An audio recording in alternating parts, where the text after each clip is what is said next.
Ration కార్డుల కోసం ఎదురు చూస్తున్న వారికి CM Revanth Reddy good news తెలిపారు. కొత్త రేషన్ కార్డుల జారీ ప్రక్రియ అనేది నిరంతరం కొనసాగుతూనే ఉంటుందని ప్రకటించారు. అర్హులైన రేషన్ కార్డుల కోసం దరఖాస్తు చేసుకోవాలని ప్రజలకు సూచించిన ఆయన అర్హులైన వారికి ఎప్పటికప్పుడు అధికారులు కార్డులు జారీ చేస్తూనే ఉంటారని వెల్లడించారు. ఇందుకు ఎలాంటి గడువు లేదని స్పష్టం చేశారు. కొత్త రేషన్ కార్డుల కోసం ఎదురు చూస్తున్న వారికి CM Revanth Reddy good news తెలిపారు. కొత్త రేషన్ కార్డుల జారీ ప్రక్రియ అనేది నిరంతరం కొనసాగుతూనే ఉంటుందని ప్రకటించారు. అర్హులైన వారు రేషన్ కార్డుల కోసం దరఖాస్తు చేసుకోవాలని ప్రజలను సూచించిన ఆయన అర్హులైన వారికి ఎప్పటికప్పుడు అధికారులు కార్డులు జారీ చేస్తూనే ఉంటారని వెల్లడించారు.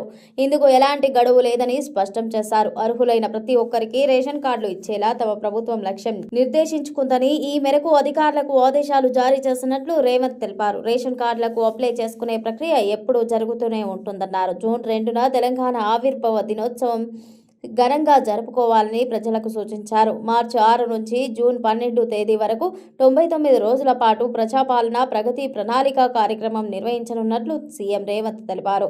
అధికారులు బాధ్యత తీసుకుని ఈ కార్యక్రమాన్ని నిర్వహించాలంటూ అన్ని శాఖల కార్యదర్శులు ఉన్నతాధికారులకు సీఎం రేవంత్ రెడ్డి ఆదేశాలు జారీ చేశారు. ఈ కార్యక్రమంలో భాగంగా రాష్ట్ర స్థాయి, జిల్లా, మండల, గ్రామ స్థాయిల్లో ప్రత్యేక కార్యక్రమాలు నిర్వహించాలంటూ సూచించారు. ఆన్లైన్ ద్వారా ప్రజలకు ప్రభుత్వ పథకాలు, సేవలు అందించేలా టెక్నాలజీని ఉపయోగించుకోవాలని రేవంత్ సూచించారు.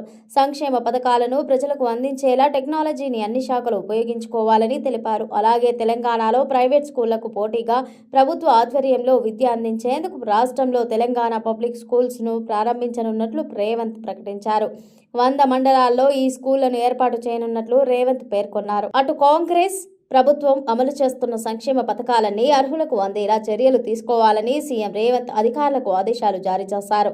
రేషన్ కార్డులతో పాటు మహాలక్ష్మి 500కే గ్యాస్ సిలిండర్, 200 యూనిట్ల లోపు ఉచిత విద్యుత్, ఆరోగ్యశ్రీ వంటి పథకాలన్నీ అర్హులను అందాలని ఆదేశించారు. ప్రభుత్వ స్కూళ్లు, ప్రభుత్వ ఆసుపత్రులను మెరుగుపరిచేందుకు నూతన విధానాలు ప్రవేశపెట్టాలన్నారు. కాగా తెలంగాణ ప్రభుత్వం అధికారంలోకి వచ్చాక ప్రజాపాలన కార్యక్రమంలో భాగంగా కొత్త రేషన్ కార్డుల జారీ కోసం దరఖాస్తులు ఆహ్వానించింది. దీంతో లక్షల మంది అప్లికేషన్స్ పెట్టుకోగా అధికారులు పరిశీలించి కొత్త కార్డులు జారీ చేశారు. అయితే చాలా మంది ఇంకా కొత్త కార్డులను తీసుకోలేదు. ఈ క్రమంలో రేవంత్ రేషన్ కార్డుల గురించి కీలక ప్రకటన చేయడం విశేషమైంది.